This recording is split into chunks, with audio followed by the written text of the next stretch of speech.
Ladies and gentlemen, the story you're about to hear is true. Only the names have been changed to protect the innocent. NBC brings you Dragnet.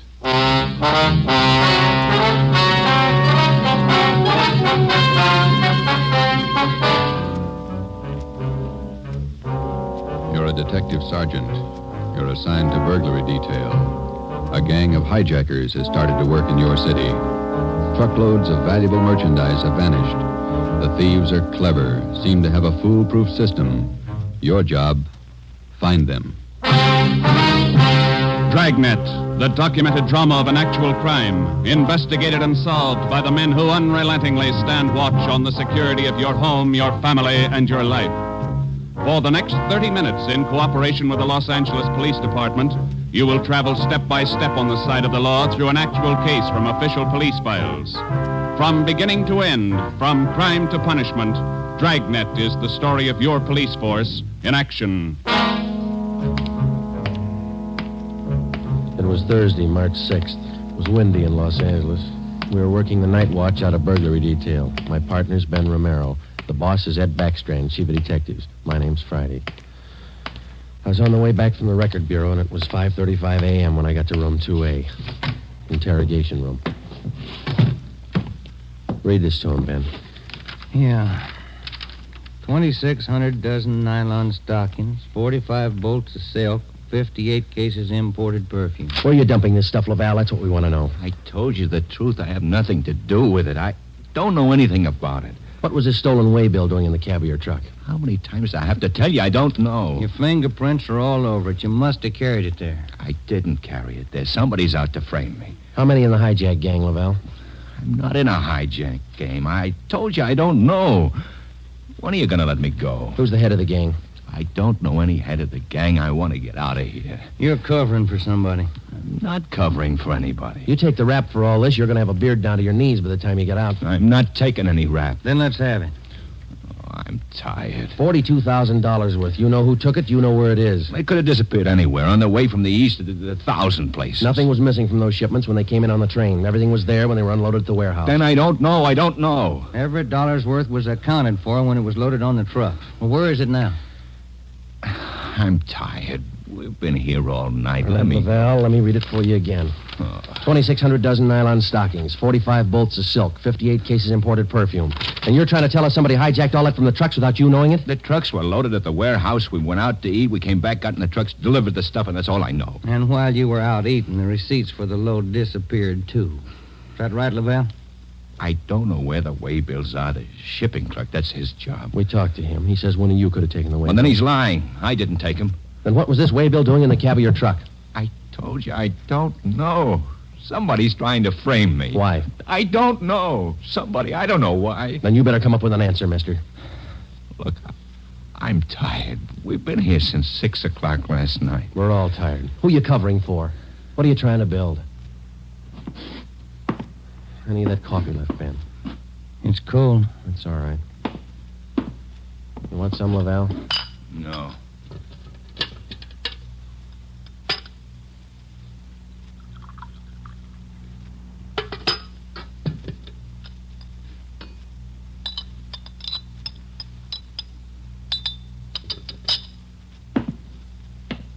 All right, now, look, let's get one thing straight.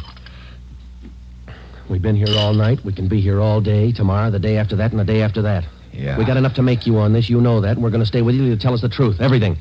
I've told you all I'm going to tell you. If we stay here for 6 months, you got it all. This your home phone, Hillside 8321. That's right, 8321. What time's your wife get up, Laval? What do you mean? Ben, get an outside line. Yeah. You're not going to call my home. That's Hillside 8321, Ben. Outside, please. Don't do that.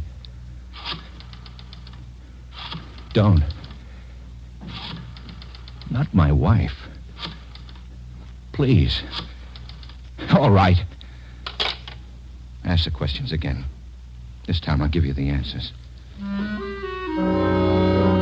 Thomas Laval was 38 years old. He was a well-respected man in his community.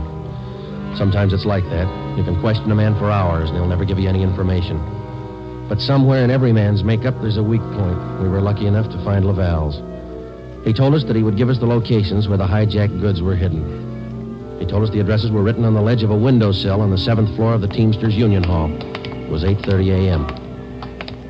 On the 7th floor, is that right? Yeah. Do me a favor. Don't make it too big. Well, look, we have to walk through the hiring hall before we get to the elevators in the back. Yeah?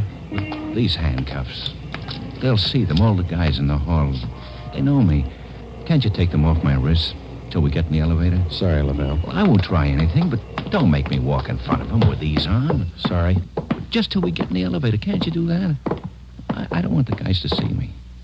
Well, here's my overcoat, Lavelle. I'll drape it over your hands here, and they won't see the cuffs. There you are. Come on.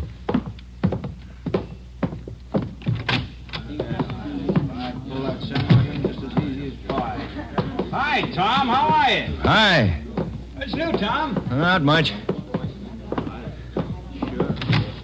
Oh, that was easy. Let's take the elevator. Yeah.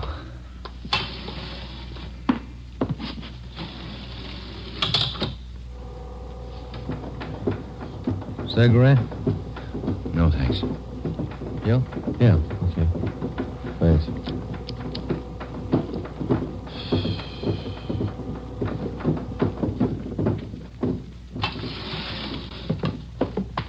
It's down this way. Let me show you. To the left.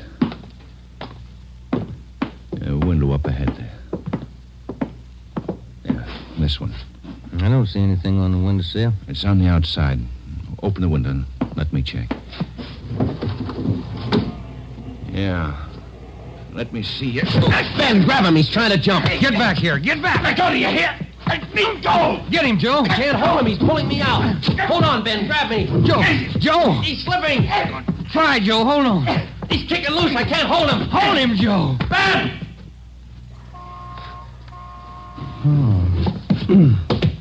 I couldn't hold him. You almost went with him. Let's get downstairs. What happened? Call an ambulance. There's been an accident. Thomas Laval was 38 years old. He was a well-respected man in his community. He died with the same reputation. We had a prisoner who had met his death while in our custody. In cases like this, we had to have witnesses. By the time we got to the street, the usual accident crowd had gathered. Anybody here see the accident? What you want, witnesses? Yeah. Did you see it? Yeah, we saw it. Let's get their names, Ben. My name's Pete Garfield. This is Jack Morris. We'll be your witnesses. You'll probably be subpoenaed for the inquest tomorrow morning. Sure, we'll be there. We saw you push the guy out the window. We saw you kill him.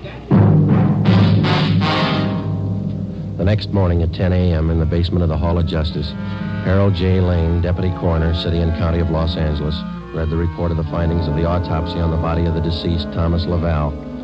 As is customary at a coroner's inquest, the identification witness was called to testify first. Elizabeth Laval, please. Raise your right hand. Do you solemnly swear that the testimony you're about to give to be the truth, the whole truth, and nothing but the truth, so help you God? Yes. Be seated.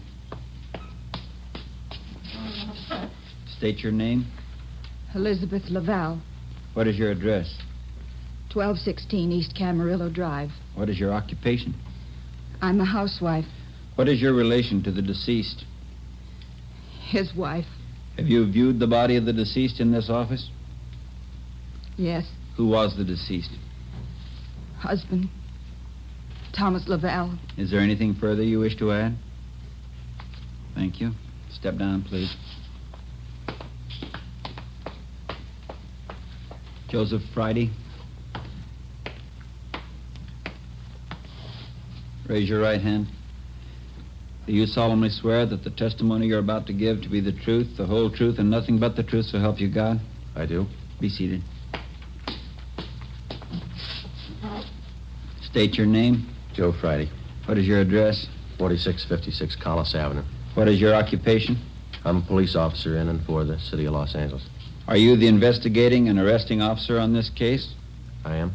Will you state briefly the facts relating to the death of the deceased?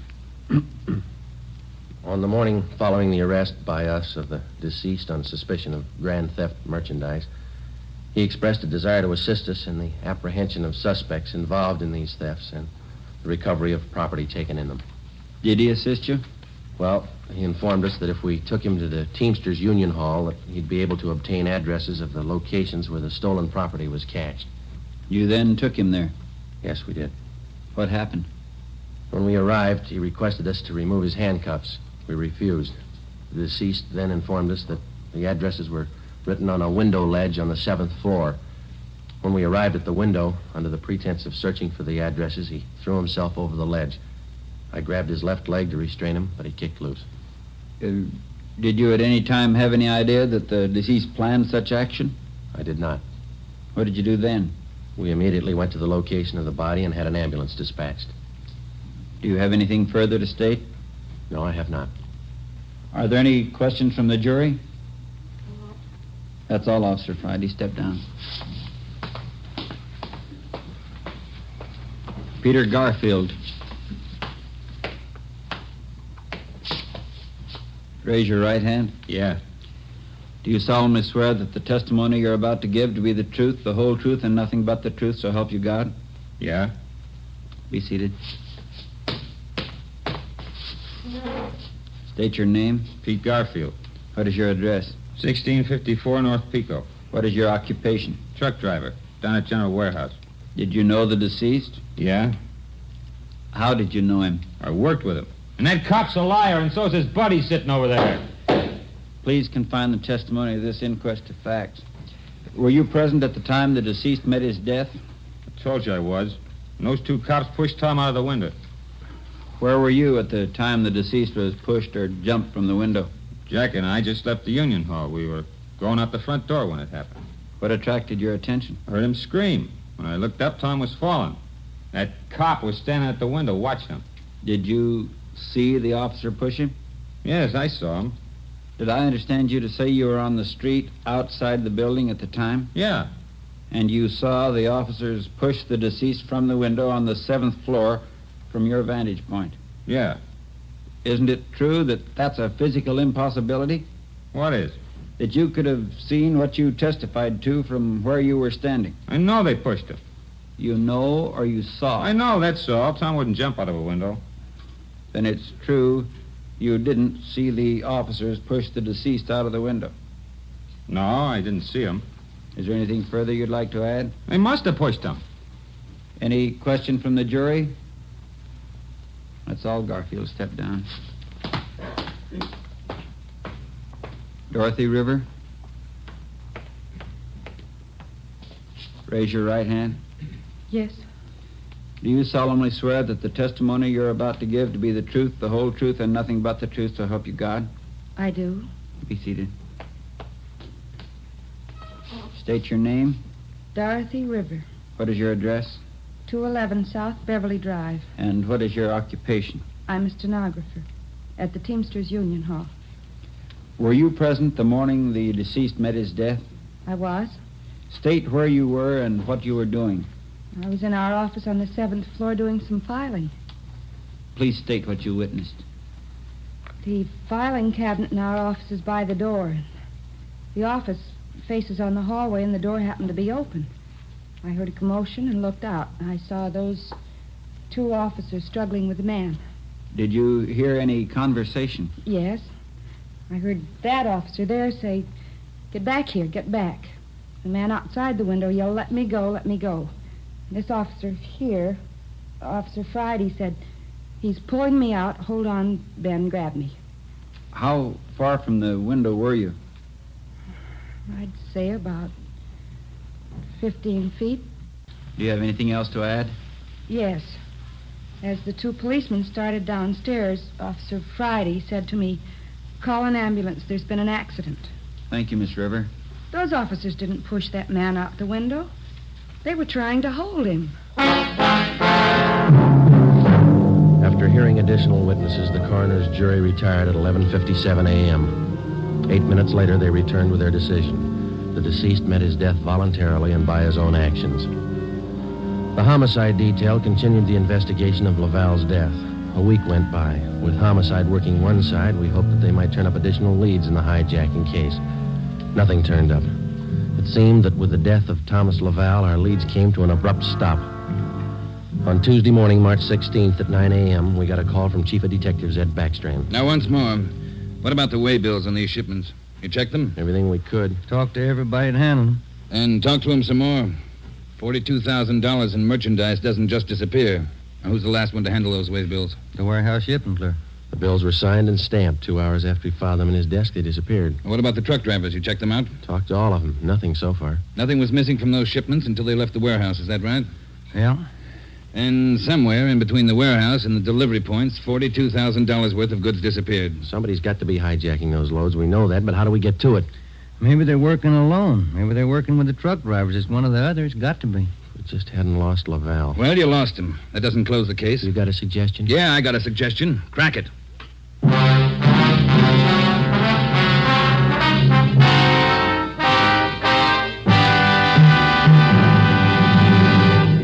You are listening to Dragnet, authentic stories from official police files. And now, an important announcement. Ladies and gentlemen, we are pleased to announce that starting next Thursday, October 6th, Dragnet will be brought to you by Fatima Cigarettes. We'd like to take this opportunity to thank you, the listener, for your excellent response to our efforts in bringing you these weekly authentic presentations of actual cases from official files. Your letters are the only indications we have that Dragnet is a source of your listening pleasure. We'd like to hear from all of you. Starting next Thursday, October 6th, over most of these same NBC stations, Dragnet will be heard weekly at 10:30 p.m. Eastern Standard Time, immediately following the Supper Club. Check your newspaper for local release time.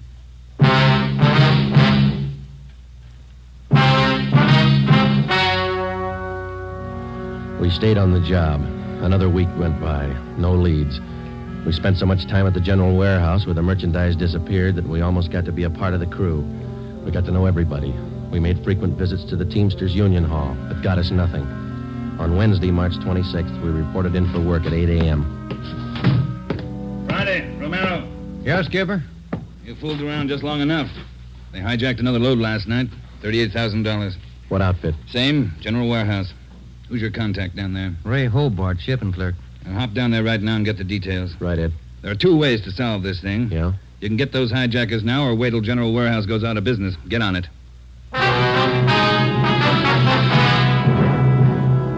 Hobart, who was the shipping clerk on duty last night? I was, working for Siggy, Siegelmeister. He's out with a cold. And you saw the stuff was loaded on the trucks and you checked the way bill. As usual. Everything as usual. Checked the trucks out at 2 a.m., went back to the office, filed the way bills. You work a pretty heavy schedule, Hobart. You started at 2 a.m. and you're still on duty? It took the last 4 hours of Siggy's shift, at 2 a.m. to 6 a.m. He had a cold. I was back here at 10 this morning to start my own shift. When did you find out the way bills were missing on that shipment last night? Just before I went off. Maybe 5:30, 5:45. Well, how about the truck drivers who handled that load, Hobart? You got them? Let's see. I got it right here. Okay. Here you go, Sergeant. Jack Morris and Pete Garfield. Jack Morris and Pete Garfield were brought in for questioning. We double-checked with Homicide and found that their reports on Morris and Garfield tallied with ours. No previous records. Both men had been tailed for a reasonable length of time since their testimony at the Laval inquest. Their actions failed to implicate them. 4 days after the second hijacking, we got a tip from one of our informants down in the warehouse district. He told us that a man in a gray suit had been hanging around the coffee shop next to the Teamsters Union Hall. He was peddling nylon stockings, cheap. There had been other reports like this, which we had followed up, but none of them had paid off. Usually such leads didn't pay off, but we couldn't be sure. They had to be checked. At a few minutes before 5 that afternoon, we found the nylon salesman in the gray suit in the back booth of the coffee shop adjoining the Union Hall. Look, Meg. Take a look. Fine it. You can't do better. 51-gauge nylon. Look good, huh? Sure do, don't they, Joe? Yeah, they do. We've been looking for you, Max. Some of the guys in the Union Hall said that you'd be around. Sure, I saw lots of these around the hall. Truck drivers, just like you, buying them like crazy. Good deal. Sure looks like it, man. How many pair can we have? Many as you want. 4 bits a pair, you name it. You got a couple of dozen for us? Couple of dozen? No, not on me, but I can get them. Many as you want. Well, we're kind of in a hurry. Can you get them for us fast? Couple of dozen. Better make it 3 dozen, huh, Joe? Yeah, if you want. 3 dozen. Can you get them now? Couple of hours I can get them. Same quality. Want to meet me here? Oh, I don't know. We wanted them for tonight. My wife's birthday, you know. Well, maybe an hour and a half. How's that? 3 dozen, meet you here. Oh, look, Mac, maybe we're both heading the same direction. Can't we go with you and pick up the nylon? Save time for all of us. No, I don't think so. No. Can't you wait? Hour and a half? How's that? Never find a better buy. I'm sorry, Mac. I wish we had the time. Well, where do you have to go to pick up these nylons? Oh, way out. Sunset Boulevard near Fairfax. Can't you wait? I'll make it fast. Can't we pay you and then go out and pick them up ourselves? Huh? No. Don't work that way. No. Can't you wait here? I'll make it fast. We ought to be home now, Joe. Yeah, I'm sorry, mister. We'll have to skip it. Yeah, maybe we can pick up something on the way home, Ben. Candy or something. Wife likes candy. Now, look, fellas, I don't want to see you lose out on this deal. I'll meet you halfway. How you mean? Look, together we'll go out to Sunset and Fairfax, huh? Near the place. You wait there at the hamburger stand, and in 5 minutes I'll bring you the stuff, okay? Oh, I don't know. We're late already, but... All right, it's a deal. I'll call the wife and tell her we're going to be a little later. 3 dozen, is that right? 3 dozen of the best. You can't do better. All right, I'll be back in just a minute.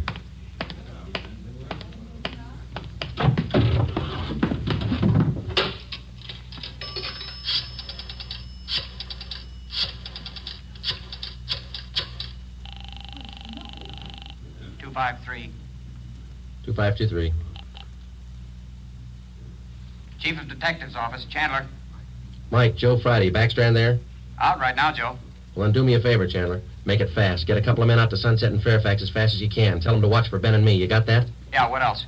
We'll drive up in our car with another man. Ben and I will get out of the car and go in the hamburger stand. The other man will walk off. Whoever you get, tell him to follow that man. You got it? Right. All right. Just tail him. See where he goes, see what he does. Okay, Joe, right away. All set, Joe? She got dinner ready? Yeah, just about. We better hustle. Sure. Best deal in the world. Let's go. At 5 minutes to 6, we pulled up at the corner of Sunset Boulevard and Fairfax. It was almost dark. Ben and I got out of the car and started over for the hamburger stand on the corner. We caught a glimpse of Barcy and Kaplan, one of our detective cars, parked in a gas station on the opposite corner. They had their eyes on our man. When the traffic signals changed, the man crossed the street and headed down Fairfax. Barcy and Kaplan waited a minute, and then they took off after him. He turned at the next corner and disappeared from sight. Ben and I ordered a cup of coffee, and we sat down to wait. At 6:30, we were still waiting. At 5 minutes to 7, I went across the street to the drugstore and called the office. Barcy and Kaplan hadn't been heard from. Their car, 105K, was not acknowledging calls. I had my call switched from communications to Backstrand's office. Well, they lost him Friday. I don't know how they lost him, but they lost him. Well, who's out there now? Sullivan and Whitney took a detail out there. They're combing the neighborhood right now. Well, how did it happen? A man just doesn't disappear into thin air. That's what I keep telling you about that stuff that's been hijacked. The search for the nylon salesman went on all that night and most of the next day. From his description, we ran a make on him. No previous record. He had disappeared completely. We were right back where we'd started from. The only thing we could do was to start backtracking, re-questioning the people at General Warehouse, the truck drivers, the shipping clerks. We kept a close check on Garfield and Morris, and we went back to the only possible lead still remaining, Mrs. Laval. She could tell us nothing more than we already knew. When we left her, we started on the neighbors for the second time around. For the rest of the day, we canvassed the immediate neighborhood. We got as many opinions of the Lavals as they had neighbors. At 3:30 that afternoon, we visited with Miss Gertrude Langster, a 50-year-old maiden lady who lived almost directly across the street from the Laval house. She'd been out of town the first time we covered the neighborhood. The old saying goes, Sergeant, there's no fool like an old fool. Oh, say, if I told you the chances I had when I was a girl. Yeah, but we just... not truck drivers like that Laval man, God rest his soul, but fine, wealthy men, Well, bankers, lawyers. Templeton Grant, you remember him? No, Big ma'am. banker. I was engaged to him once. Butterfly waist. That's what he used to call me. Well, Miss- I was slim in those days. Would you like to see some pictures of me as a girl? No, thank you, ma'am. We'd just like to ask you a few questions, that's all. Could you tell us if the Lavals had many visitors to their house in the past 6 months or so? Oh, my, no. Funniest thing, I am the nosy type, Sergeant. I like to know everything that goes on around my neighborhood, and you can take my word for it, the Lavals never had visitors. You know, Sergeant Friday, you remind me of a young man I used to be engaged to just a few years ago. He Yes, looked Miss so... Langston. Now, would you tell us, please? Did you have any reason to think that there was something a little out of the ordinary about the Laval? Oh, little out of the ordinary, he says, but my dear man, yes. Here he was, a truck driver, and there she was with a home furnished like the Astors. Why, I even used to see him cart some of the things home in that car, his beautiful things, rugs and glassware, bolts of fabric. Oh, gorgeous. And he'd bring these things home after work. Is that it, Miss Langston? Anytime, day or night, weekends, anytime. Mm-hmm. After 4, Joe, we better call the office. Yeah. Now, are you sure of all that you've told us, Miss Langster? Sure. Oh, my dear man, of course I'm sure. I watched him week after week. Well, thank you. Won't you stay for a cup of tea? I'll have Josephine fix it. Josephine? No, thank you, ma'am. Well, then, perhaps a glass of sherry? Thank you, no. But there is something. Yes? I wonder if we could use your phone, please. Oh, yes. In the hall, next to the umbrella stand. Thank you, ma'am.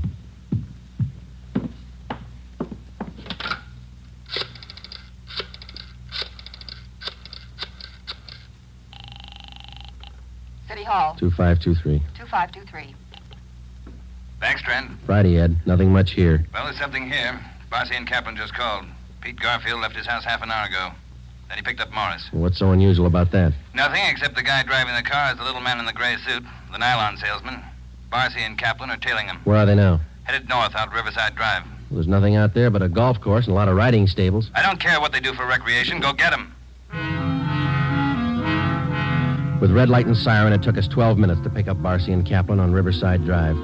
At 4:23 p.m., we pulled up in front of the Blue Pony riding stables. Barcy and Kaplan's car was overturned just beyond the driveway leading up to the riding academy. Kaplan's hurt. I called an ambulance. They rammed us. What kind of a car are they in? They switched. They're driving a 12-ton Bulldog semi. Which way they head? Going north. Got a 3-minute lead on you. Pneumatic commercial. Adam 653. Let's go, Ben.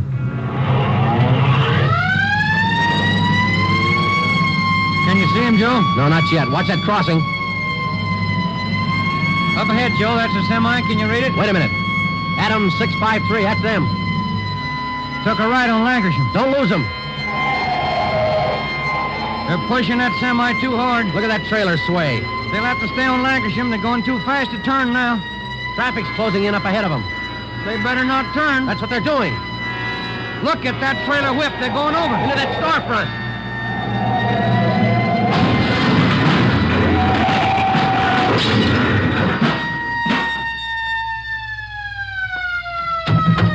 Come on, Ben. You all right? Wait a minute. Let me see. Yeah, they're banged up, but they're alive. Well, there they are, Joe. Yeah. Garfield, Morris, little man in a gray suit. It's funny, isn't it? What's that? Garfield's going to swear we pushed that truck through that window.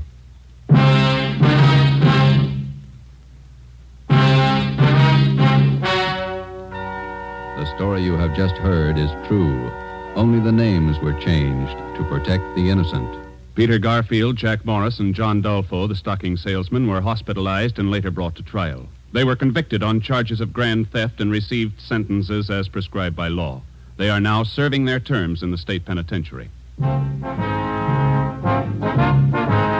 You have just heard the 18th in a new series of authentic cases from official files. Technical advice for Dragnet comes from the Office of Acting Chief of Police W.A. Wharton, Los Angeles Police Department.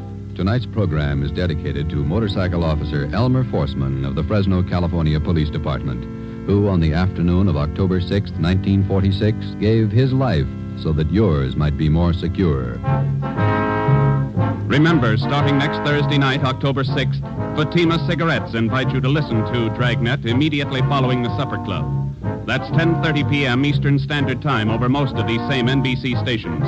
Check your newspaper for local release time. Dragnet came to you from Los Angeles. Judy Canova joins the star lineup of Saturday shows tonight on NBC.